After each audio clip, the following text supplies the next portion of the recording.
여호와는 내게 복을 주시고 너를 지키시길 원하며 여호와는 그의 얼굴을 내게 비추사 은혜 베푸시기를 원하며 여호와는 그 얼굴을 내게로 향하여 드사 평강 주시기를 원하노라. 사랑하는 충만하신 여호와 하나님, 감사와 찬송과 영광을 아버지 앞에 올려드립니다. 2020년도 한 해를 하나님의 은혜 가운데 살게 하시고 2021년도를 또 하나님의 은혜로 맞이할 수 있도록 이끌어 주심을 감사를 드립니다. 한 해 동안에 하나님의 은혜 가운데 주셨던 모든 것을 또 하나님 앞에 영광을 돌리며 감사를 올리며 또 다가오는 한 해 더 하나님 앞에 충성된 일꾼이라 칭찬받는 우리들 되도록 인도하여 주시옵소서. 이 시간 마음과 정성을 다하여 하나님 앞에 예배드리오니 이 예배를 받아주시고 오늘도 예비하신 하나님의 한량없는 은혜가 우리 가운데 충만히 임할 수 있도록 인도하여 주시옵소서. 감사합니다. 예수 그리스도의 이름으로 기도드립니다. 아멘. 우리 다 같이 일어나서 찬송가 38장 찬양드리겠습니다.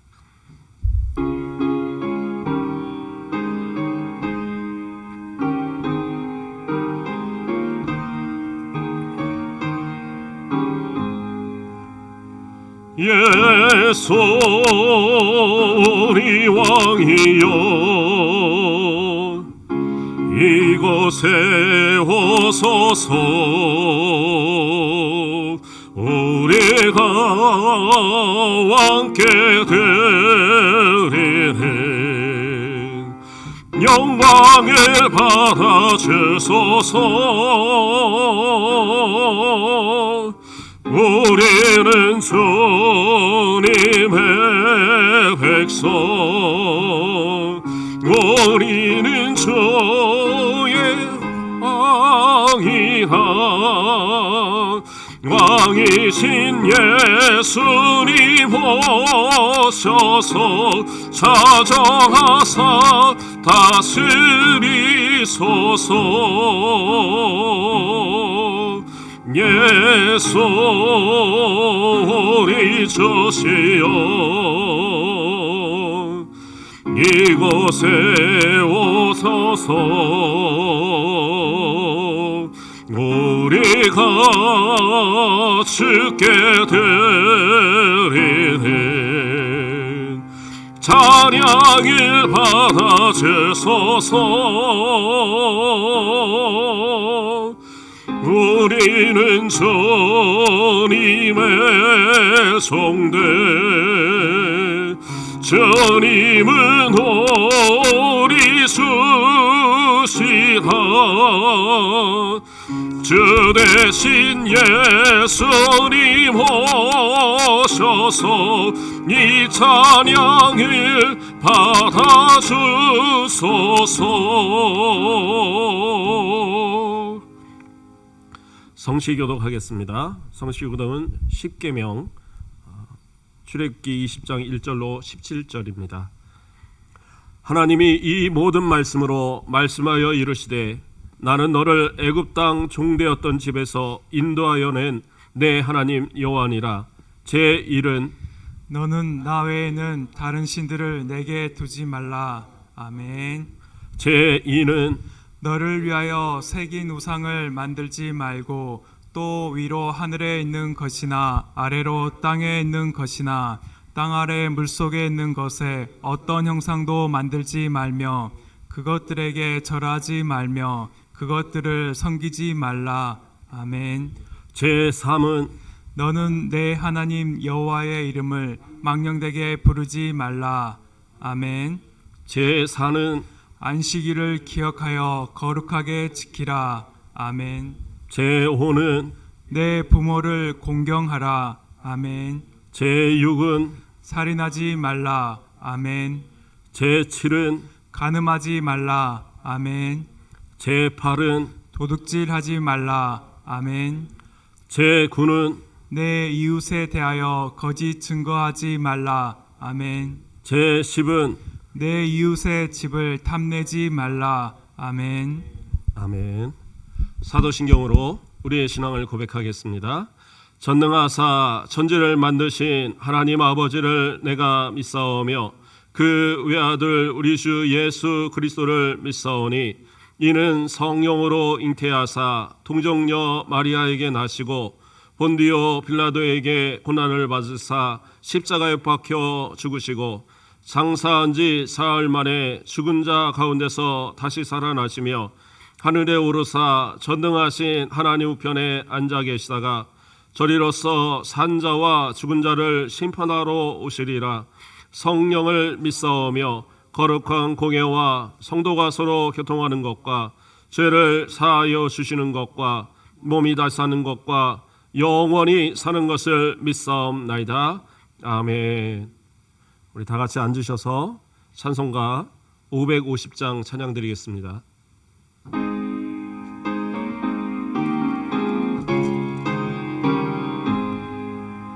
재혼의 영광이 빛나는 아침 어둡더니 땅이 밝아오네 슬픔과 해통이 기쁨이 되니 지혼의 영광이 비춰오네 세혼의 영광이 빛나는 아침 내 어떤 종들이 돌아오네 오래전 선지자 꿈꾸던 복을 만민이 다 같이 누리겠네 보하라 광야에 화초가 피고 말랐던 시냇물 흘러오네 이 산과 저 산이 맞으서울려 주의 순종을 찬송하네 땅들아 바다야 많은 섬들아 찬양을 주님께 드리어라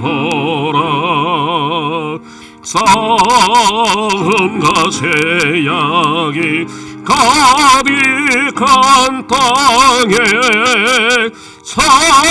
찬송이 하늘에 사무치네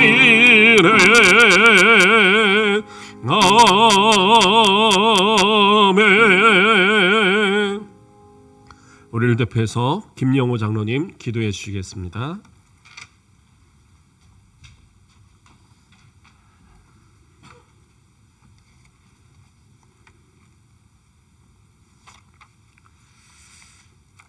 다 같이 기도하겠습니다. 역사를 주관하신 하나님 아버지, 그 놀라운 은총과 사랑에 한없는 감사와 찬송을 올립니다.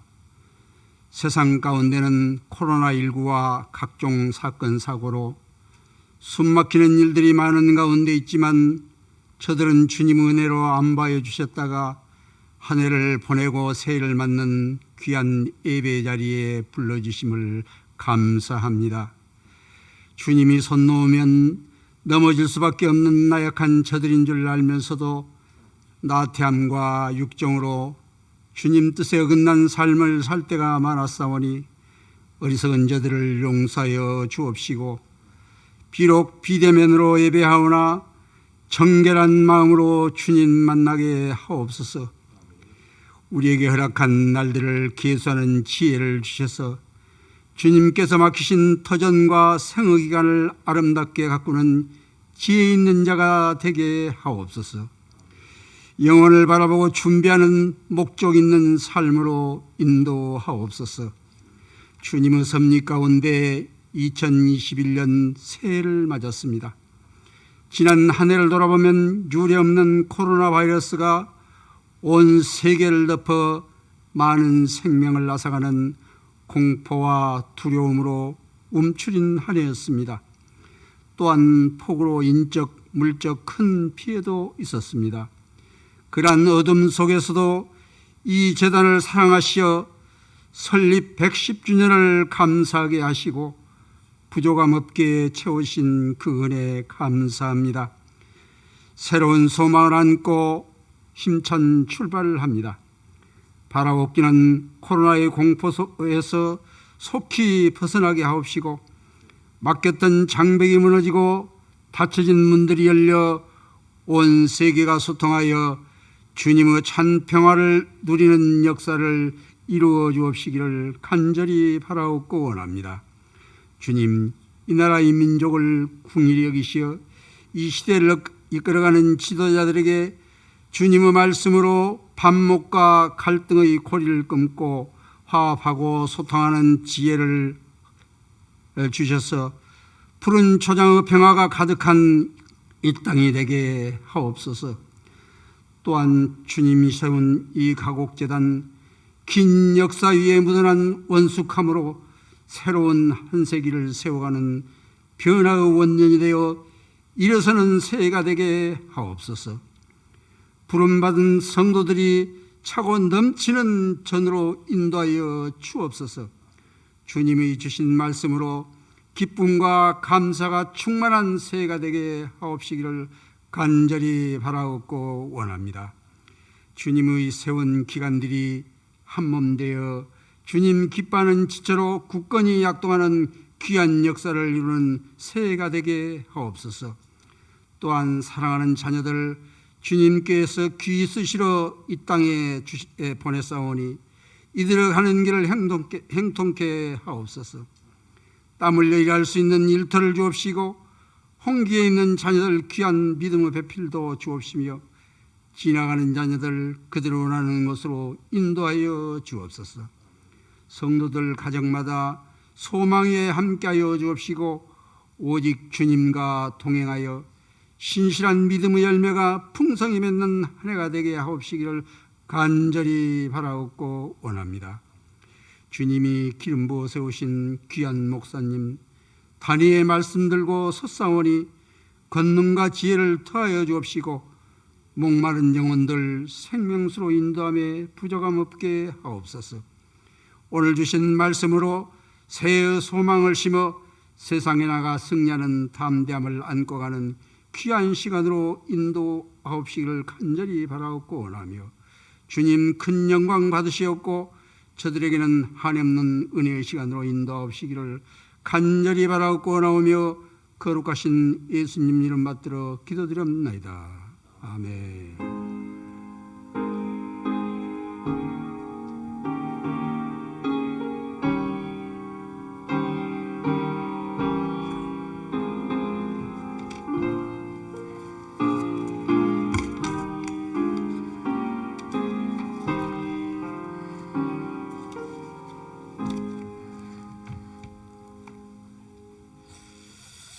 네, 성경 말씀 보겠습니다. 성경 말씀은 신명기 16장 1절에 있는 말씀입니다. 신명기 16장 1절 말씀, 구약 287페이지 신명기 16장 1절 말씀 제가 봉독해 드리겠습니다.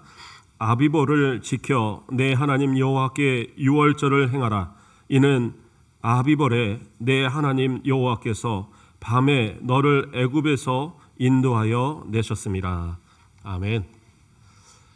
오늘도 하나님께서 주신 은혜가 우리 각 가정에 충만하길 간절히 소망합니다.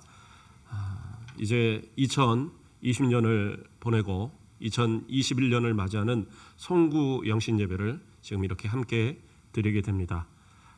우리가 하나님 앞에 1년 동안 어떠한 모습으로 지냈는지, 물론 코로나로 인해서 우리가 마음껏 행동하지도 못하고 하나님 앞에 약속하고 지켜야 했던 많은 일들을 행하지 못했던 일들이 참 아쉬운 마음이 있고 또 안타까운 마음들이 있습니다. 그러나 하나님께서 우리에게 은혜를 주셔서 다가오는 2021년은 속히 이 코로나가 종식되고 또 하나님께서 우리에게 주시는 복의 기회들을 또 주님 앞에 더욱 충성할 수 있는 여러 가지 일들을 우리가 감당할 수 있도록 은혜를 베푸실 줄 믿습니다. 그러한 축복 가운데 소망을 가지고 오늘 이 말씀을 듣고 또 예배를 드리는 가운데 우리가 하나님의 은혜를 체험하는 귀한 시간 되시기를 주님의 이름으로 축복합니다. 오늘 말씀의 제목은 새해를 시작하는 성도의 자세입니다. 새해를 시작하는 성도의 자세. 이스라엘 백성들도 새해가 있습니다. 그렇죠? 어느 나라고 새해가 없는 나라는 없습니다. 그런데 이스라엘이 지키는 새해는 좀 다른 면이 있습니다. 왜냐하면 그들은 아비벌을 그 새해 첫 달로 지키는데 그 새해 첫 달로 지키는 아비벌이 우리가 이 보통 아는 태양력으로는 3월에서 4월 사이에 있는 그러한 달이에요. 그러니까 물론 이제 음력으로 계산을 하기 때문에 우리처럼 좀 차이가 있다라고 보지만 우리는 보통 그렇잖아요. 음력과 양력의 차이가 한 달 정도 이런 차이 안쪽에서 이루어집니다. 그런데 3, 4월에 가서 첫 달이 되어진다? 그건 좀 이해가 안 되잖아요. 근데 이것은 왜 그렇게 됐느냐? 하나님께서 명령하셨기 때문입니다. 뭐라고 명령을 하셨느냐? 출애굽기 12장 2절 말씀을 보면 이 달을 너희에게 달의 시작 곧 해의 첫 달이 되게 하고 이렇게 얘기하십니다. 이 달은 어떤 달이냐? 유월절을 지키는 달, 유월절을 지키는 아비벌을 얘기하는 거예요. 그래서 신명기 16장 1절 우리가 읽었던 본문에서 아비벌을 지켜 내 하나님 여호와께 유월절을 행하라 이렇게 이야기하고 계세요. 그러니까 하나님께서 명하셔서 이 유월절을 지키는 이 달, 다시 말해서 출애굽을 한 이 달을 너희의 첫 달로 새해의 첫 달로 삼으라고 그렇게 이야기하셨어요. 그러면 왜 새해의 첫 달로 이렇게 아비벌을 새해의 첫 달로 삼도록 얘기했느냐? 다른 이유가 아니에요. 그 뒤에 이어서 뭐라고 나옵니까? 이는 아비벌에 내 하나님 여호와께서 밤에 너를 애굽에서 인도하여 내셨음이라 이렇게 말씀하세요. 그러니까 이스라엘 백성들이 죄와 사망의 권세 아래 그 애굽에서 종살이하며 살던 그들을 하나님께서 강권적 역사로 구원해 내셔서 출애굽시킨 그 사건이 있는 그날 그 날이 들어있는 바로 그 때가 바로 아비벌이라는 거죠. 그러니까 너희는 이것을 지키라는 의미는 뭐예요? 하나님께서 어떻게 구원을 베푸셨느냐, 이스라엘을 향하여 어떻게 구원을 베푸셨냐는 것을 잊어버리지 말고 항상 기억하라는 거예요. 그러니까 새해를 시작할 때마다 하나님이 우리를 구원하셨구나, 하나님이 우리를 살려주셨구나, 우리를 저 애굽 땅에서 종살이하던 그 죄와 사망 권세 아래에 있던 우리를 생명의 길로 인도하셨구나, 이것을 항상 생각하라는 거예요. 그래서 이 아비벌을 새해 첫 달로 지키라라고 하나님께서 명령하신 거예요. 그래서 아비벌이라는 것은 뭐 특별한 말은 아닙니다. 아비벌이라는 단어는 그러니까 우리로 말로 치면은 뭐 실록의 계절 뭐 이런 의미예요. 그냥 푸르다라는 의미 뭐 그런 뜻을 갖고 있어요. 녹색, 뭐 푸른 이삭, 뭐 이런 뜻을 갖고 있답니다. 그러니까 봄이라는 개념이에요. 그러니까 봄에 있는 달인데 그 달을 새해 첫 달로 삼도록 명하신 거예요. 이유는 뭐라고 그랬어요? 그 애굽에서 인도하내신 그 하나님을 기억하게 하기 위한 그러한 이유로서 아비벌을 지키라고 그렇게 말씀하신 겁니다. 그러나 이스라엘 백성들은 이 아비벌을 지키면서도 하나님 앞에 온전히 하나님만 섬기는 그러한 모습으로 살지 못했던 모습을 바라봅니다. 이스라엘 백성들이 광야로 이제 나왔어요. 나와서 한 달에 걸쳐서 시내 광야로 들어갑니다. 시내산이 있는, 그리고 그 시내산이 있는 그 시내 광야에서 1년이라는 시간을 보냅니다. 그 1년 동안 그 안에서는 어떠한 일들을 했습니까?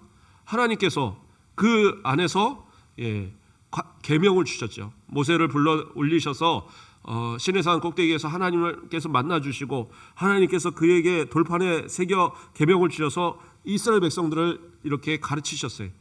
그 가르치고 변화시키는 그 기간이 1년이라는 시간을 거기서 보내게 되었던 겁니다. 그렇다면 그들이 그 안에서 어떠한 모습이었느냐, 그렇죠? 출애굽을 했으면, 그리고 그 1년이라는 시간을 보내는 동안에 그들이 해야 될 작업은 뭐였느냐? 하나님께서 구원해 주신 그 은혜를 기억하며 과거에 가졌던 모든 것들을 다 버려버리는 작업을 했어야 되는 거예요. 애굽에서 종살이 할 때 있었던 습관들, 애굽에서 먹고 마시던 모든 것들, 애굽에서 누리던 모든 것들을 다 내려놓고 이제는 하나님의 백성으로서 하나님의 법에 따라, 하나님의 말씀에 따라, 하나님의 인도하심을 따라 살아가는 그러한 백성들이 되어지는 그런 작업이 이 1년 동안 이루어졌어야 되는 겁니다. 그런데 이들은 과거의 모습을 버리지 못했어요. 모세가 하나님의 명령을 따라 그 시내산에 올라갔어요. 그런데 하루가 지나고 열흘이 지나고 20일이 지나고 안 내려오는 거예요. 그러니까 이들이 생각할 때는 어떻게 했느냐? 모세가 죽었다. 그러면 모세가 없을 때에 누가 하나님을 섬길 수 있도록 이끌겠냐는 거예요. 그 전처럼 누가 그 쓴물을 단물로 바꾸고 누가 만나를 내리게 하고 이런 역사를 누가 일으키겠느냐? 안 되겠다. 우리가 신을 만들어서 하나님의 형상을 만들어서 우리가 하나님을 섬겨야겠다. 그래서 아론에게 부탁을 하고 아론이 또 이렇게 금부치를 다 모으게 만들어서 그래서 만들어준 것이 뭐예요? 금송아지입니다. 송아지를 만들어 놓고 그들은 뭐라고 그래요? 이것이 하나님이다라는 거예요. 우리를 저 애굽에서 인도해낸 하나님이다. 그리고 그 앞에서 춤을 추고 제사를 드리고 그 앞에서 하나님 영광 받으세요. 그리고 예배를 드리는 거예요. 근데 하나님은 그 모습을 진노하셨어요. 그래서 모세가 아직 계명을 가지고 내려간 것도 아닌데 모세에게 뭐라고 얘기를 하시냐? 아주 진노하셔서 하시는 말씀이 그들을 향해서 출애굽기 32장 8절 말씀을 보면 그들이 내가 그들에게 명령한 길을 속히 떠나 자기를 위하여 송아지를 부어 만들고 그것을 예배하며 그것에게 제물을 드리며 말하기를 이스라엘아 이는 너희를 애굽 땅에서 인도하여 낸 너희 신이라 하였도다. 뭐라고 그래요? 송아지를 만들어 놓고 이게 하나님이다 이렇게 이야기했다라는 거예요. 무엇 때문에? 자기를 위하여, 자기 자신들을 위해서 송아지를 만들어 놓고 그렇게 그 앞에서 예배를 드리며 이것이 하나님입니다. 근데 하나님 보시기에 얼마나 가소롭겠어요. 하나님은 영이세요. 그러므로 그 만드신 어떠한 피조물도 하나님을 복사해서 보여줄 수 있는 존재는 아무것도 없어요. 그나마 가능하다면 누구예요? 하나님의 형상대로 만들어진 사람이 가장 하나님을 닮았죠. 그러나 그 송아지, 아무리 강력한 힘을 가진 송아지라고 해도, 아무리 밝은 빛을 내는 태양이라고 해도, 아무리 어떠한 능력을 가진 그러한 어떤 존재들이라 할지라도 그것은 하나님을 대신할 수 없어요. 그러나 이스라엘 백성들은 애굽에서 있었던 그 습관을 버리지 못한 겁니다. 눈에 보이는 신들, 그렇죠? 이 10가지 재앙들이요 하나하나 뭐냐면 그 이스라엘 백성들이 애굽에 있을 때에 그 애굽에서의 사람들이 지키던 그들이 섬기던 신들의 형상들이 개구리 형상 놓고 파리 형상 놓고 그 나일강을 향하여 절하면서 그러면서 그들이 섬기는 신들이었단 말이에요. 눈에 보이는 신들, 재앙을 주고, 그렇죠? 때로는 어떤 그 가뭄이 들지 않도록 그러한 어떤 물의 신이라고 섬기고, 그렇죠? 파리 같은 거 그러한 재앙이 오지 않기를 위해서 파리를 섬기고, 그러한 어떤 모습들, 악질, 독종 이러한 것들을 놓고 기도하고 또 예배하던 그러한 습관을 이스라엘 백성들도 갖고 있었던 거예요. 그러니까 눈에 보이지 않는 하나님은 불안한 거예요. 그러니까 모세도 없는데 눈에 보이지 않는 하나님을 섬길 수는 없으니까 눈에 보이는 하나님을 만들자. 그래서 만들었던 겁니다. 근데 하나님은 어떻게 해요? 그건 올바른 모습이 아니다라는 거예요. 애굽에서의 습관, 애굽의 모든 것을 다 버려버리고 오로지 구원하신 그 하나님만을 섬기기를 원했는데 이들은 송아지를 만들어 놓고 이게 하나님이다라고 하나님 영광 받으세요. 하나님 예배 받으세요. 이러한 신앙은 올바른 신앙 아니다라는 거예요. 그리스도인들도 마찬가지입니다. 하나님을 섬기려면요 하나님의 방법대로 섬겨야 돼요. 하나님이 원하시는 뜻대로, 하나님의 말씀대로, 하나님이 받으시는 예배, 하나님이 받으시는 충성, 하나님이 받으시는 기도. 그런데 내 마음과 내 생각이 하나님을 향하지 않고 그저 내 마음 가운데 내 생각대로 만들어내는 하나님을 섬기는 그러한 모습들, 내가 원하는 하나님을 만들고 섬기는 그러한 우리의 모습들은 없는지 돌아보자는 얘기. 하나님은 이런 분이야. 하나님은 내가 생각할 때 이런 거야. 하나님은 이런 분이 하나님이지. 그러한 모습들은 올바른 모습이 아니에요. 하나님의 말씀을 통해서 확인하고, 하나님의 말씀을 통해서 하나님의 사랑을 확인해야 되고, 하나님의 말씀을 통해서 하나님의 공의를 확인해야 되고요, 하나님의 말씀을 통해서 하나님의 구원을 확인해야 돼요. 그리고 그 하나님을 온전하게 섬기는 그러한 모습, 그걸 하나님은 원하고 계시는 거예요. 그래서 새해가 시작되는 우리들에게 요구되는 건 뭐냐? 하나님의 말씀을 따라 하나님을 섬기는 신앙, 하나님이 원하시는 예배, 하나님이 원하시는 기도, 하나님이 원하시는 신앙의 삶을 살아가는 그 모습이 다짐되는, 이것이 새해 우리의 필요한 모습이다라는 거예요. 그들은 또 어떤 모습이었습니까? 과거에 가졌던 그런 식습관, 또 노예 생활의 어떤 그러한 노예 근성, 이런 것을 또 버리지 못했던 그러한 모습이었어요. 이스라엘 백성들이 이제 시내산에서 모든 1년 동안에 하나님께서 보호하시고 지키시는 가운데, 그들에게 양육하시는 가운데 배웠던 그 말씀을 가지고 이제 어디로 출발합니까? 가나안을 향해서 출발합니다. 가나안까지, 이 시내 광야에서 이 가나안까지의 거리는 신명기에 보면 며칠이라고 나오냐면 10하루길이라고 나와요. 10하루길. 그러니까 10하루만 모든 사람들이 열심히 달려서 가면, 열심히 걸어서 쉬지 않고 가면 10하루면 도착하는 곳이 바로 그 시내 광야에서 이 가나안 땅까지의 거리란 말이에요. 그래서 성경은 분명하게 이야기하는데, 근데 문제는 뭐냐 하면 그들이 그 걸린 시간은요, 약 한 1년 가까운 시간이 걸렸습니다. 1년 가까운 시간. 왜 그러한 가까운 시간이 걸렸느냐? 그 안에서 반역의 모습들이 많이 일어났었어요. 그 열흘밖에 안 될 그 시간에 그들이 그 안에서 하나님을 원망하고 하나님을 반역하고 하는 그러한 모습들이 그 안에 있었어요. 그러니까 그러한 문제들이 생길 때마다 그곳에서 그 해결의 모습, 또 그곳에서 재교육이 일어나고, 그러면서 시간이 1년이라는 시간이 걸렸더라는 거니까. 그러니까 시내 광야를 출발할 때는 1년, 그러니까 광야 출애굽에서 한 달 만에 그 시내 광야에 들어가고 거기서 1년이라는 시간을 지내고 그리고 출발했는데, 이 가데스 바네아에 도착할 그때에는 거의 2년에 가까운 시간이 됐더라는 겁니다. 왜 그러한 모습, 10하루길이면 되는 그곳을 왜 그러한 모습이 있었느냐? 하나님 앞에 아직도 버리지 못한 그러한 모습들이 그들에게 남아 있었기 때문이었다라는 거예요. 자, 어떠한 모습이었습니까? 민수기 11장 1절 말씀을 보면, 여호와께서 들으시기에 백성이 악한 말로 원망하며 여호와께서 들으시고 진노하사 여호와의 불을 그들 중에 붙여서 진영 끝을 사르게 하시매, 이렇게 나와요. 이게 무슨 얘기냐면, 이스라엘 백성들이 한 3일 길 정도 이제 갔어요. 그러니까 10하루길에 한 3일 길 정도면 한 3분의 1 정도 간 거예요. 그러니까 이제 많이 간 겁니다. 근데 이 3일을 걸어 보니까, 그리고 이 광야를 지내 보니까 너무나 힘든 거예요. 왜냐하면 시내 광야에 있을 때는 하나님 만나 주시죠. 그리고 물도 있죠. 어려울 게 없었어요. 그 안에서 그냥 나라를 세우고 그 안에서 번창해도 충분히 살 수 있었어요. 1년 동안 겨우 이제 적응했는데, 그런데 어떻게 해요? 이제 이곳을 떠나서 저 가나안으로 가라.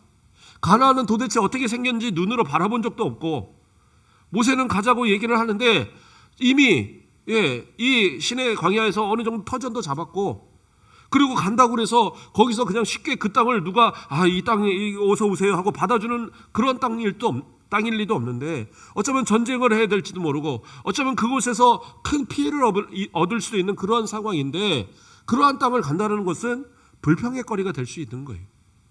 그러니까 그 불평의 마음, 원망의 마음이 그들에게 들어갔던 겁니다. 그러니까 그들은 어떻게 했느냐? 막 진군을 해 가는데, 그 광야를 막 가는데, 그 60만이 넘는, 그 장정만 60만이 넘는 그 대민족이다 보니까 앞에서 쭉 가는데 뒤에서 쳐지는 거예요. 뒤에서 막 쳐져갖고 자꾸 못 따라오는 거예요. 그러니까 가면서 쉬고 그러다가 3일을 가다가 도저히 안 되겠다. 그리고 거기서 멈춘 거예요. 그리고는 어떤 일이 일어났느냐. 맨 뒤에 있는 그 장막들, 맨 뒤에 쳐진 그 대열의 제일 끝에 있는 그 장막들, 그 주변으로 시작해서 불을 하나님께서 일으키셨어요. 그래갖고 그 장막들이 막 태워 들어오는 거예요. 그때 하나님께 모세가 기도하며 하나님께 용서를 구하고 하나님께서 그 불을 꺼주셨어요. 이 사건은 뭐예요? 불평하고 원망하던 모습들. 하나님께서 시작하게 하셨고 이제 새로운 마음으로 시작하게 하시는데 그 끝자락에서 매달려서 불평과 원망으로 그 길을 막는 사람들, 이 사람들에 대한 심판을 하나님 보이신 거예요. 새해를 시작하는 우리들의 모습들, 그렇죠?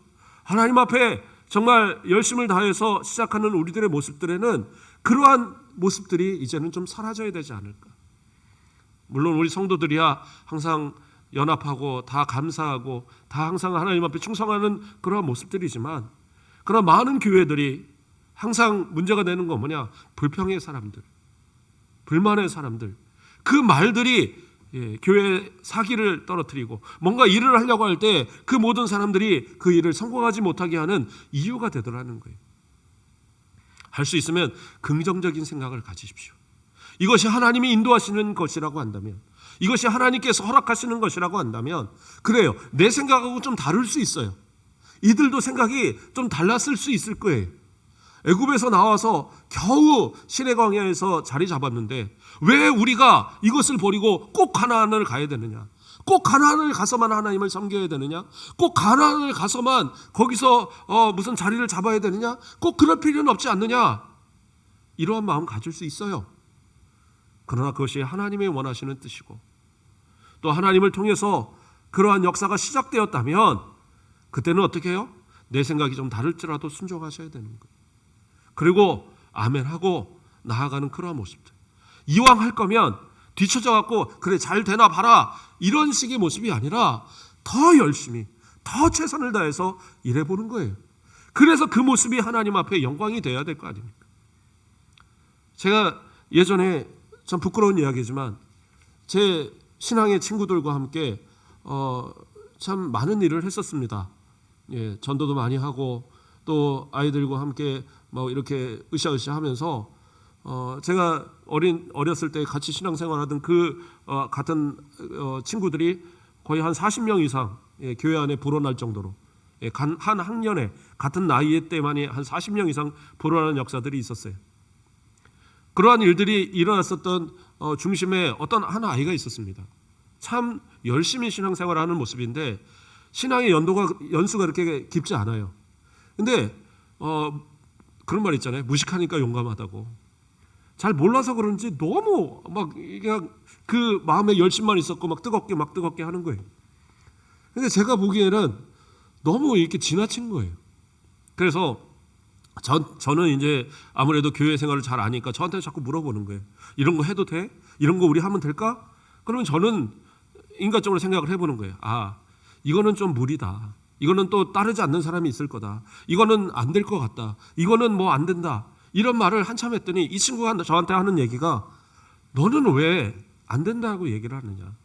너는 왜 안 된다고만 그렇게 말을 하느냐? 내가 너한테 얘기를 할 때는 네가 내 편이 되어서 나한테 할 수 있다. 힘을 주기를 원해서 나는 너에게 물어보는 거다. 네가 내 편만 되면 그래서 네가 나만 도우면 난 더 많은 일을 할 수 있을 것 같다. 이 친구가 얘기하는 거예요. 제가 머리를 한 방 맞았어요. 내가 교회를 어려서부터 신앙생활을 하면서 그렇게 신앙생활을 하면서 자라왔는데 이제 신앙생활 1년, 2년밖에 안 된 친구가 저를 향해서 얘기하는 거예요. 네가 돕기만 하면 더 많은 충성된 일을 할 수 있는데 하나님 앞에 더 큰 일을 할 수 있는데 너는 왜 안 된다고만 하느냐. 제가 그 친구한테 그 즉시 얘기했어요. 내가 앞으로는 네가 교회에서 어떤 일을 하자고 하든지 내가 안 된다 말 하지 않겠다. 그리고 네가 하겠다고 하면 내가 너를 100% 돕겠다. 내가 미안하다. 제가 사과를 했어요. 그런데 놀라운 사건은요. 그 친구하고 그렇게 해서 그 친구가 내놓는 것을 또 제가 협력을 하고 어떻게 보면 때로는 무리가 될 만한 일들도 열심을 다해서 제가 도와줬어요. 제가 할 수 있는 한 모든 역량을 다해서 도와줬습니다. 근데 참 신기한 거는 그때 하나님의 역사가 일어나더라고요. 분명히 안 될 것 같은 일들이 일어나고 동력이 안 될 것 같은 그런 어떤 부흥의 역사들이 막 일어나는 거예요. 예. 기도의 역사가 일어나고 모여서 기도하는 모임도 생기고 전도하기도 하고 예. 그러면서 전혀 교회를 안 다닐 것 같은 친구들이 뭐 교회를 나오기 시작하고 이런 모습들이 막 일어나는 거예요. 그래서 저는 참 이게 하나님의 역사구나. 안 된다고 하면 안 돼요. 그러나 분명한 건 뭐예요? 함께 협력하면 되더라고요. 불평하지 마시고 불만하지 마시고 하나님은 일을 시작하게 하시는 하나님이시고 그것을 협력하게 하시는 것도 하나님의 뜻이에요. 내가 생각하는 것대로 하지 마시고 할 수 있으면 그것이 불법인 것이 아니라고 한다면 그것이 어떠한 교회를 망치는 일이 아니라고 한다면 교회에서 전도회 회장들이 뭔가를 하든 그렇죠? 교회에서 우리 장로님들이 무슨 일을 추진을 하든 또는 우리 안수 입사님들이 무슨 일을 추진을 하든 권사님들이 무슨 일을 추진을 하든 내 생각대로 그것을 평가하기보다는 협력하고 함께 도와주고 그러한 모습 속에서 이 한 해를 이 2021년을 한번 승리의 한 해로 만들어 보자고요. 그게 바로 하나님께서 원하시는 우리 새해를 시작하는 성도들의 자세가 아니겠습니까? 그들에겐 또 다른 반역의 모습이 있었습니다. 어떤 모습이 있었느냐? 이번에는요, 이 이스라엘 백성들이 광야를 지나면서 그 이스라엘 백성들 안에 그냥 그 순수한 이스라엘 백성들만 있었던 게 아니에요. 어떤 사람들이 있었느냐? 허다한 그러한 이방 족속들이 따라 나왔어요. 그러니까 이스라엘 백성들이 막 출애굽을 하면서 나가니까 그 바로 왕이 그래 니네 나가 허락을 해버리니까 그 장정만 60만 되는 그 큰 민족이 그럼 아이들과 어린이까지 합치면 뭐 한 150만 될 만한 그러한 사람들이 그 자리를 출발해서 이제 나아가는 거예요. 그러니까 쟤네들도 가네? 우리도 따라갈까? 쟤네들 가니까 우리도 한번 가서 뭐 자유를 얻어봐? 그리고 따라 나온 사람들이 있었다는 거예요. 그러니까 그들이 따라 나와서 하는 것이 뭐냐? 원망이라는 걸 또 하는 거예요. 불평과 함께 원망. 어떤 원망을 하느냐? 민수기 11장 1절 말씀을 보면 여호와께서 들으시기에 백성이 악한 말로 원망하며 여호와께서 들으시고 진노하사 여호와의 불을 그들 중에 붙여서 진역에 사르게 하심에 죄송합니다. 이건 아까 본문이고요. 민수기 11장 4절로 6절 말씀을 제가 봉독해 드리겠습니다.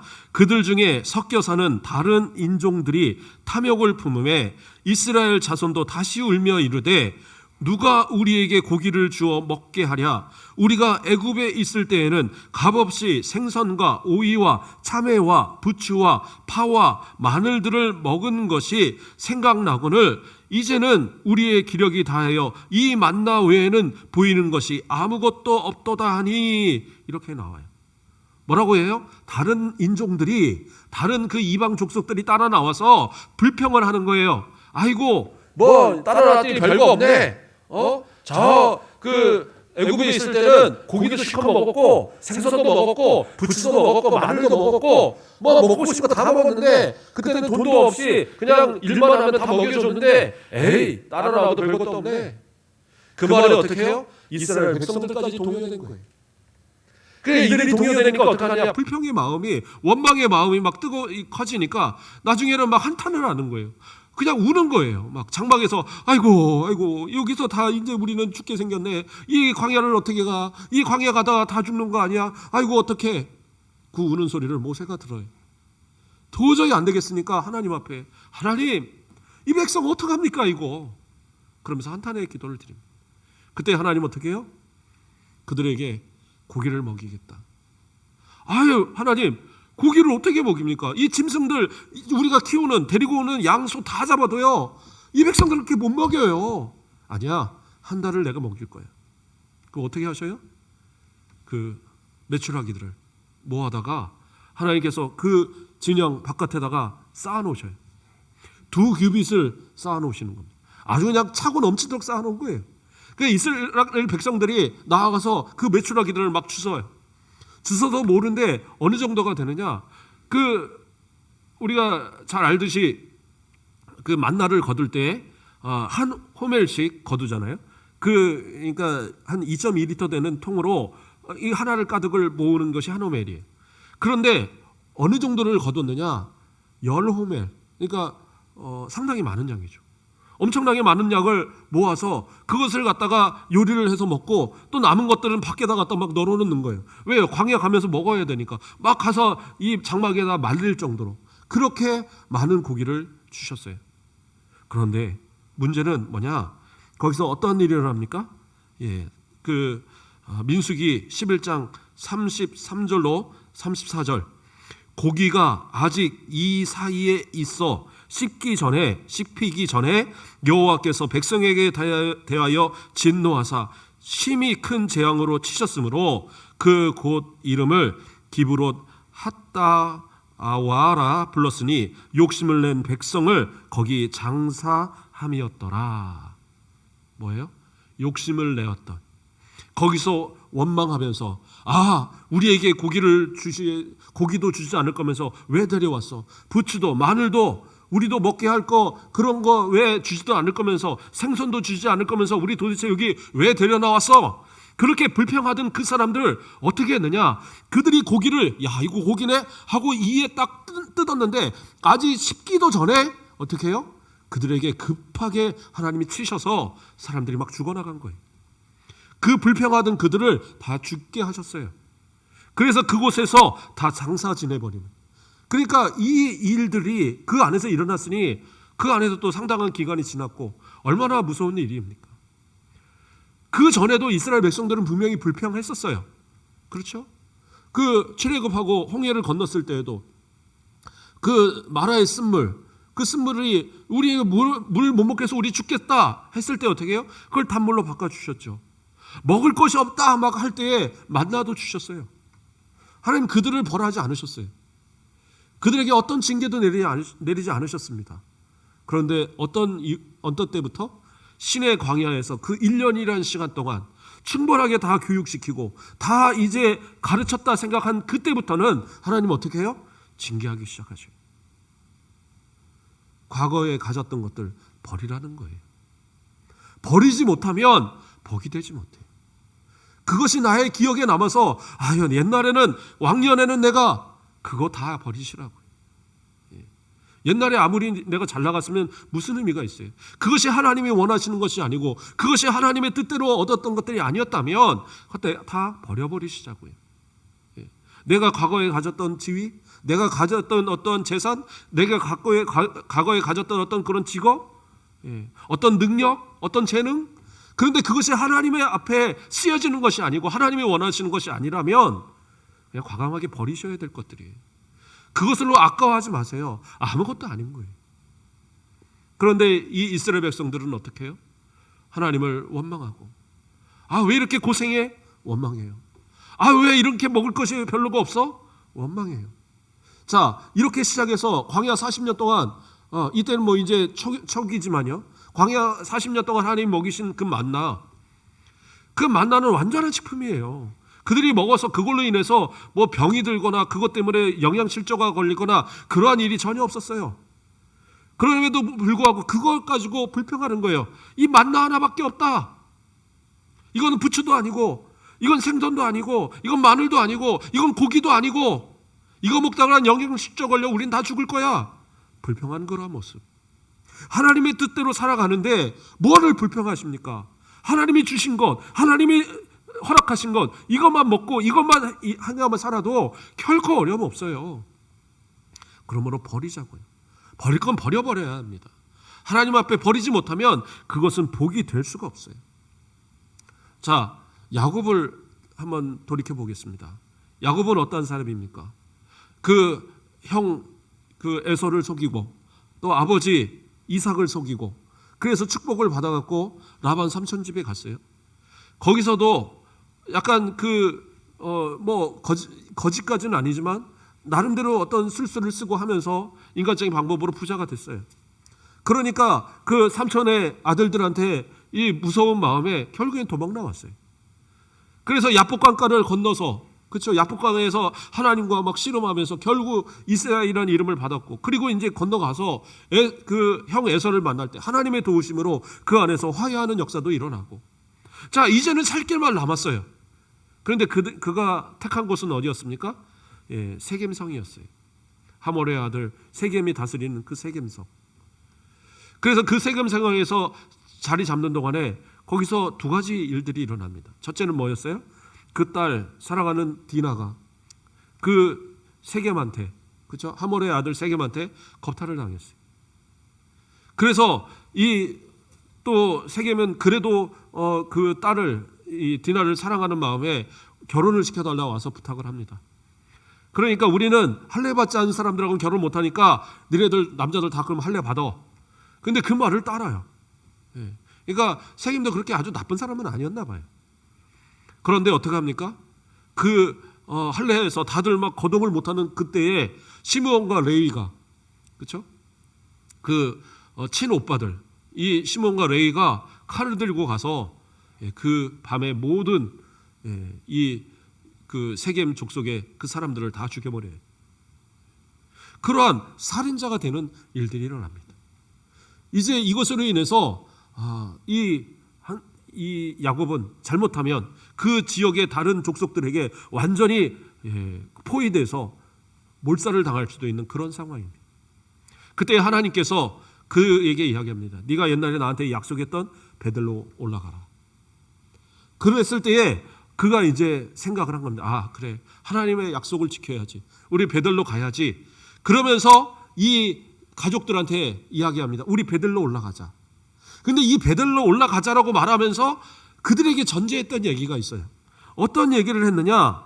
그들에게 그 이야기한 것이 그 창세기 35장 2절 말씀을 보면 야곱이 이에 자기 집안 사람과 자기와 함께 모든 자에게 이르되 너희 중에 있는 이방 신상들을 버리고 자신을 정결하게 하고 너희들의 의복을 바꾸어 입으라. 이렇게 이야기했어요. 뭐예요? 하나님 앞에 그 하나님의 은혜로 하나님의 복으로 그렇게 모든 어려움과 그 힘듦을 다 해결하고 이제 자유롭게 이 땅에서 살아갈 수 있는 그러한 권리와 그러한 환경을 가졌음에도 불구하고 그 가정에 뭐가 있었어요? 오히려 우상을 섬기고 오히려 그 우상의 모든 문화와 습관을 따르는 세상의 문화와 세상의 것을 따르는 그러한 모습들로 살아가고 있었다는 거예요. 그러니까 복이 될 수가 없는 거예요. 그렇지 않겠어요? 그런 깨달은 거예요. 우리가 하나님 앞에 베들로 올라갈 때에 하나님 앞에 갈 때 그래, 버려야 할 것을 버려야겠다. 이제로 이러한 새로운 시작을 할 때 우리가 버려야 할 것은 버려야겠다. 그래서 무엇을 버리기로 마음먹었어요? 그들 가운데 있는 신상들. 이들은 그런 우상에 대한 습관을 일찍부터 갖고 있었습니다. 왜요? 그 둘째 부인 라헬이 삼촌 집에서 올 때 무엇을 갖고 왔어요? 드라빔을 갖고 왔어요. 드라빔이 뭐냐면 우상이에요. 물론 거기에 뭐 이렇게 그 어떤 땅의 지경을 써 있고 뭐 이런 그런 재산 목록이 써 있다라는 그런 얘기도 있지만 어쨌든 그 가족이 섬기는 그 우상 단지를 그걸 가지고 온 것이 라헬이에요. 왜? 이것이 그 가정에 복을 주는 복의 원천이라고 생각을 한 거예요. 그러니까 그걸 가져와서 그걸 숨겨서 갖고 오는 겁니다. 그러니까 우리 보물단지, 우리 우상단지를 갖고 가니까 라반 삼촌이 쫓아오죠. 그거 내놓으라고. 그러한 우상의 습관을 버리지 못한 것이 이 야곱의 가족이었어요. 그리고 세겜에 와보니까 어떻게 해요? 여기도 이 가나안의 신들이 있잖아요. 그 가나안의 신들을 섬기며 거기서 농사를 짓고 거기서 이런 풍요를 누리고 그러면 우리도 그 신들을 섬겨야지. 그러니까 야곱의 아들들이 그러한 모습들을 다 가졌던 거예요. 그런데 어떻게 해요? 하나님께서 다시 베들로 부르실 때에 그 베들로 올라갈 때 그의 마음에 걸린 것이 그거였던 거예요. 그래, 우리가 복을 받지 못하는 이유, 우리가 하나님 앞에 복을 받지 못하는 이유가 뭐냐? 우리가 버려야 할 것들, 우리 가운데 제거해야 할 것들을 제거하지 못하고 버리지 못하니까 이런 것이다 깨달았던 거예요. 그러니까 요구하는 것이 뭡니까? 우상들을 다, 신상들을 버려버리고 너 그 우상의 모든 금부치 같은 거 이런 것들 문양들 다 갖다가 버리고 의복들 다 깨끗하게 다 그런 거 버려버리고 하나님이 원하시는 스타일, 그렇죠? 하나님 스타일로 다시 한번 바꿔봐. 그리고 데리고 베들로 간 거예요. 하나님은 출애굽을 시킬 때에 이스라엘 백성들을 출애굽시킬 때에 하나님 그걸 원하셨던 거예요. 모든 우상의 습관들을 버려버리고 그들의 문화를 버려버리고 그 가운데 있던 누리던 것들 다 기억을 잃어버리고 그리고 오로지 하나님만 섬기는 백성, 하나님이 주시는 만나, 하나님이 주시는 말씀, 하나님이 이끄시는 그 인도하심대로 살아가는 그러한 백성을 만들기 위한, 그래서 그들의 그 모습을 데리고 저 가나안을 들어가게 하시고자 하는 하나님의 계획이 있었다는 거예요. 그러나 그들은 그 모든 것들을 다 포기하지 못합니다. 그렇기 때문에 그 10하루만 되는 그 길을 1년이라는 시간이 걸려서 그곳에 도착했어요. 그러면 그렇게 해서 가나안을 바로 들어갔습니까? 가데스 바네아에서 어떻게 해요? 또다시 하나님 앞에 반역했잖아요. 12 정탐꾼을 보내놨더니 10명의 정탐꾼들이 우리는 도저히 그곳에 가서는 다 그 메뚜기 같고 그 아낙 자손들한테 우리는 밥받게 되지 않습니다. 우리는 안 돼요. 못 들어가요. 결국에 어떻게 해요? 그래, 너희 못 들어가? 네, 다시 광야로 가. 그들을 40년 동안 돌이키면서 그 불평하고 원망했던 그 모든 사람들을 40년 동안 광야에서 완전히 다 몰살시키고 그리고 새로운 그 백성들을 만들어서 들어가게 하셨잖아요. 우리라고 하나님 앞에 우리는 예수 그리스도로 구원받은 사람들이잖아요. 그러니까 우리는 복받은 사람들이잖아요. 우리는 결코 하나님 안 버리시잖아요. 그럼 증거가 있어야죠. 내가 그리스도인이라는 증거가 뭡니까? 내가 하나님의 사람이라는 증거가 뭡니까? 출애굽을 했다라고 증거입니까? 그건 아니라는 거예요. 교회 안에 있다고? 내가 집사라고? 권사라고? 장로라고? 목사라고? 그래서 우리가 구원받은 겁니까? 아니에요. 믿음으로 구원받는 거예요. 믿음은 뭐예요? 우리가 과거에 가졌던 모든 것들을 다 내려놓는 거예요. 우리가 세례, 그렇죠? 수요일 날 제가 원고로 올리긴 했지만 세례의 의미가 뭐냐면 죄 씻음의 의미와 더불어서 어떤 의미가 있느냐? 우리의 옛사람은 죽었다라는 거예요. 이제로 그리스도에 인해서 새 사람이 되었다라는 거예요. 그러면 새 사람은 뭐예요? 옛사람의 모습으로 살아가서는 안 돼요. 새 사람의 모습을 가지고 그리스도인다운 하나님의 사람다운 하나님의 백성, 하나님의 자녀다운 그런 삶의 모습을 살아야 되는 거예요. 그런데 왜 과거에 가졌던 옛사람의 모습들을, 그들과의 습관, 그들이 가졌던 우상의 습관, 그들이 먹는 식습관을 따르고 그들이 가진 문화를 따르고 그러면서 살아가는 거냐는 말이에요. 그러면서 나의 믿음을 하나님이 바라봐 주시기를 믿음으로 천국 가는 것을 말할 수 있겠습니까? 물론 내 노력과 내 수고로 되는 것은 아니지만 주님이 주신 믿음을 가진 사람이라면 변화되어져야 돼요. 과거의 모습들을 버리셔야 돼요. 쉽지는 않을 거예요. 예전에 어떤 한 여자분이 신앙생활을 되게 잘했어요. 저하고 신앙생활 참 잘하면서 상당히 믿음이 많이 컸다고 생각했어요. 교회를 한 번도 안 다니던 사람인데 청년인데 교회를 열심히 잘 다니면서 한 6개월, 7개월 딱 신앙생활 잘하는 거예요. 근데 여름이 됐는데 같이 이제 길을 가다가 저한테 그 얘기를 하더라고요. 정말 안 되는데, 정말 안 되는 줄 아는데 이 더운 날 그 목구멍으로 이렇게 꼴깍꼴깍 넘어가던 맥주 한 모금의 맛이 기억이 난다는 거예요. 그거 먹고 싶은 마음이 여기까지 오는데 내가 이제 하나님을 믿고 신앙생활을 하니까 안 되는 줄 알아서 참기는 하지만 먹고 싶은 마음이 있더라. 그렇잖아요. 세상 가운데서 세상의 방법대로 살아갔고 맥주는 술도 아니야. 와인 같은 건 그냥 음료수나 똑같은 거야. 그러고 먹고 마셨던 사람들인데 믿음이 들어가니까, 신앙이 들어가니까 이거 안 되겠더라는 거예요. 그 본인의 고백이에요. 그래서 정말 안 되는 줄 아는데 그 먹었던 이 더운 날이 되면 막 땀을 흘리면 꼴깍꼴깍 넘어가는 그 느낌이 잊어버리지 않는다. 그 얘기를 하는 거예요. 저는 잘 모르죠. 저는 뭐 어려서부터 교회를 다녔기 때문에 그런 느낌을 잘 모르는데 그럴 수 있겠구나. 그것이 그럴 수 있겠구나. 그런데 어떻게 해요? 아니면 버려야 되는 거죠. 아무리 좋았던 기억이라도. 어떤 분이 저한테 옛날에 그러더라고요. 전선 때였던 것 같아요. 전사님, 제가 진짜 한때는 담배 끊으려고 3년을 끊은 적이 있었습니다. 3년을. 근데 3년 만에 누가 딱 한 대 권하는데 그거 한번 펴고 나서 지금까지 못 끊었습니다. 그 얘기를 하는 거예요. 그럴 수 있어요. 그런다고 하더라고요. 담배 10년을 끊었다가도 또 피기 시작하는 사람도 있고 그게 그렇게 어렵답니다. 오히려 그 대마초 이런 거잖아요. 그런 거보다도 담배가 훨씬 중독성이 강하대요. 담배 진짜 끊기는 힘들다고 하더라고요. 저도 담배를 안 피워봤으니까 잘 모르겠어요. 그러나 그렇게 힘들어서 실수할 수 있어요. 정말 꼴깍꼴깍 내가 정말 이거 그냥 한번 먹고 말아버려. 그러고 이제 먹을 수 있어요. 그럴 수 있다고요. 근데 문제는 뭐예요? 그것을 위해서 다시 빠지면 안 돼요. 내가 실수했다면 좋아요. 2020년 동안 내가 금주해야지, 내가 금연해야지, 내가 마음 먹었었는데 안 됐었다면 그거 버려버리는 작업 다시 한번 치면 돼요. 2021년 동안에 다시 한번 또 계획 세워보는 거예요. 하면 할 수 있는 겁니다. 제가 이거 못 끊으면 지옥 가나요? 그런 거 아니라고 그랬죠. 그런 거 아니에요. 술 먹는다고 지옥 가는 거 아니고 담배 핀다고 지옥 가는 거 아니에요. 그런데 그리스도인이면 안 해야 되니까 안 하는 거예요. 내가 이런 거 마음대로 하고 그거 하다 보면 어떻게 해요? 술 먹으면 술만 먹어요? 나중에 죄 짓게 돼요. 그런 일들에 같이 어울려서 먹고 막 기분하고 이러다 죄 짓까 봐. 그래서 그러서 하지 말라는 거예요. 그러니까 그리스도인에서 안 해야 된다는 것들 마음 먹으면 그래 실수할 수 있지만 또다시 버리고 그 작업하는 겁니다. 그래서 진짜 가나안 들어가는 그때에는 이스라엘 백성들 어떻게 가나안에 딱 들어가는 그 순간 그때에도 정탐꾼 보냈어요. 여리고에 보냈어요. 그런데 여리고에 갔다 왔던 두 정탐꾼들 뭐라 그래요? 이건 충분히 우리가 싸워서 이길 수 있어요.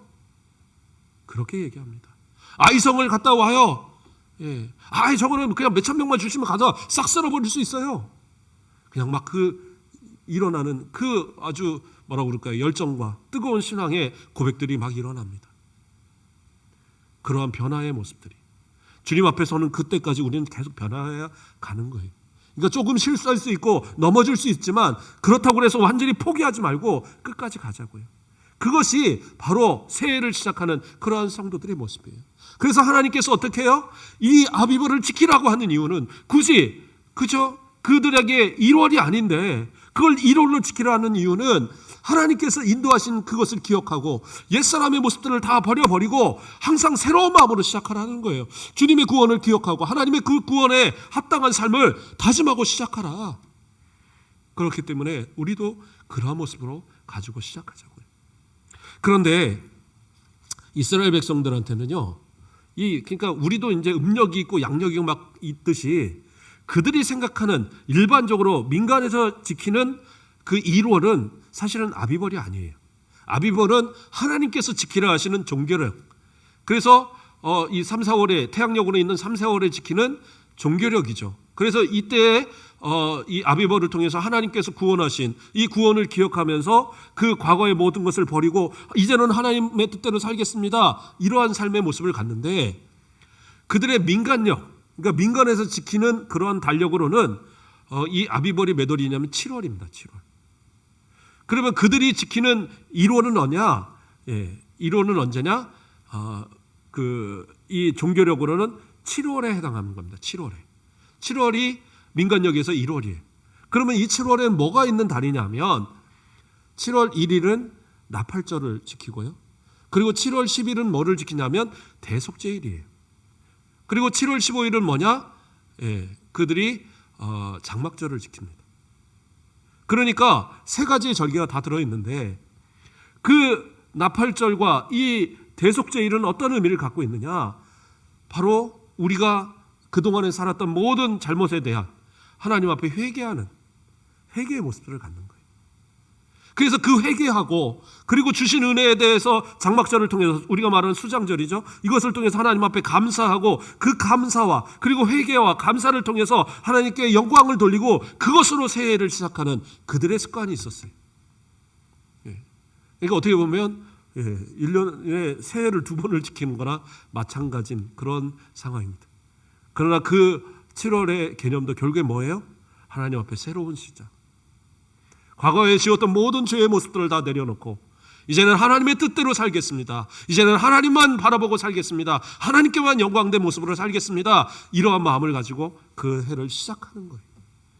그게 바로 이스라엘 백성들이 한 해를 시작하는 그들의 모습이었다는 거예요. 우리도 마찬가지입니다. 그래 1년 동안 지었던 것 죄들 다 내려놓으시고요. 그 모습 계속 반복하며 살아갈 수는 없잖아요. 내가 하나님 앞에 정직해야 되고요.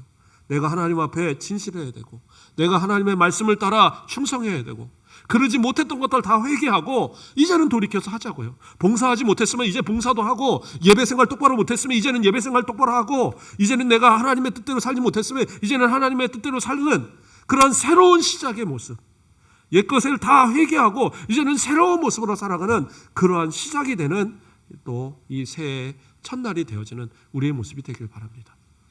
저도 마찬가지로 2020년보다는 더 나아지는 2021년이 되기 위해서 몸부림칠 겁니다. 우리 장로님들도, 우리 권사님들도, 우리 집사님들도, 모두 우리 성도들도 다 한 마음으로 우리 그러한 모습 되어지자고요. 그래서 2021년을 또 마칠 때, 또 우리가 함께 모여서 예배 드릴 때는 하나님 이렇게 성장했습니다, 이렇게 하나님 앞에 나았습니다, 마치 그 2달란트와 5달란트를 받은 그들처럼 하나님 앞에 갖다 내어놓고, 하나님 이거 우리가 이렇게 해서 이렇게 남겼습니다, 착하고 충성된 종아, 이렇게 이 잔치의 자리, 이 축복의 자리에 너 일로 와서 앉아라 하고 하나님 축복하실 만한, 칭찬하실 만한 그러한 모습들이 바로 저와 우리 모든 성도들의 모습 되시길. 그래서 새해를 맞이하는 우리의 모습, 이 시작하는 이 모습들은 이전의 옛사람의 모습이 아닌 온전히 주님이 원하시는 새 사람의 모습으로 변화된 그런 축복의 삶을 살아가는 2021년도를 살아가는 저와 여러분 되시길 주님의 이름으로 축복드립니다. 기도하겠습니다. 사랑의 하나님, 감사를 드립니다. 우리를 사랑하여 주셔서 2020년도 하나님 앞에 복받고 또 하나님의 은혜로 살게 하셨음을 감사를 드립니다. 코로나로 인하여 세상이 힘들고 어려운 때지만 그래도 우리를 건강으로 지켜주셨고, 또 힘들고 어려운 경제 상황이지만 우리로 또 굶지 아니하도록 하나님 일용할 양식으로 인도하셨음을 감사를 드립니다. 힘들고 어려웠던 모든 시기 동안에 혹시라도 우리가 하나님 앞에 원망하거나 불평하거나 우리가 또 옛사람의 모습으로 더럽혀진 그런 삶을 살았을지라도 이제로 다시 이 모든 것을 다 버려버리고 하나님이 원하시는 그 뜻에 합당한 믿음의 마음으로 신실한 하나님의 충성된 일꾼으로 2021년도를 시작하오니 이 마음 변치 말게 하여 주시고 2021년도 이 한 해는 하나님께 온전히 충성된 종이라 칭찬받는 하나님의 영광이 되는 우리들의 삶이 되도록 인도하여 주시옵소서. 이 새해 첫날에 기도하며 또 소원하는 모든 기도들 하나님 기억하여 주시고 한 해가 가는 모든 동안에 감사로 하나님 이루심에 하나님께 영광을 돌리는 귀한 우리 모든 성도들 되도록 인도하여 주시옵소서. 감사합니다. 예수 그리스도의 이름으로 기도드립니다. 아멘. 예, 감사합니다. 광고 말씀드리겠습니다. 우리가 비대면으로 또 어쩔 수 없이 이렇게 예배를 드렸습니다. 각 가정에서 또 하나님 앞에 예배를 드리고 계실 줄 믿는데 또 하나님 앞에 드려진 이 예배를 통해서 또 하나님께서 이 한 해에 복을 주실 줄 믿고 또 우리 마음 가운데 다짐한 대로 더 충성되게 칭찬받는 그런 우리 모든 성도들 되길 주님의 이름으로 축복합니다. 그리고 다가오는 1월 3일 주일도 어쩔 수 없이 비대면으로 예배를 드리게 됩니다.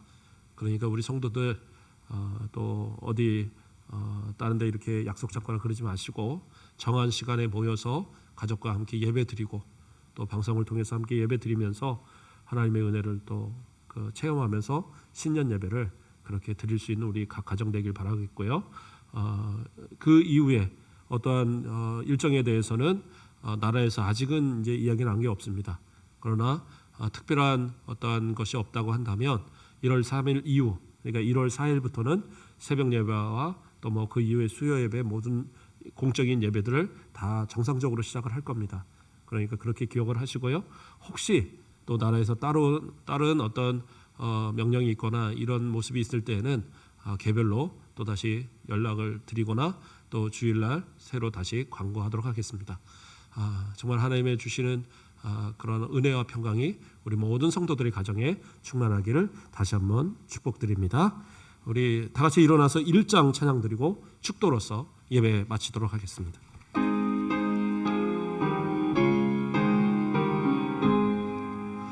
만복의 근원 하나님 온 백성 찬송 드리고 저 천사여 찬송하세. 찬송 성부 성사 성령 아멘. 이제는 우리 주 예수 그리스도의 은혜와 주 하나님 아버지의 극진하신 사랑과 성령님의 감화 감동 위로 교통 충만하신 역사가 오늘도 새해를 시작하며 하나님 앞에 예배로 드리고 또 우리의 옛사람의 모습을 다 내려놓고 하나님 앞에 더 충성된 일꾼으로 주의 마음에 합당한 믿음의 자녀들로 살아가기를 소망하는 우리 모든 성도들의 머리 위에, 그 가정 위에, 생업 위에, 자녀 위에, 기도하는 모든 제목 위에, 우리 가곡교회에 이제부터 영원토록 함께 있을지어다.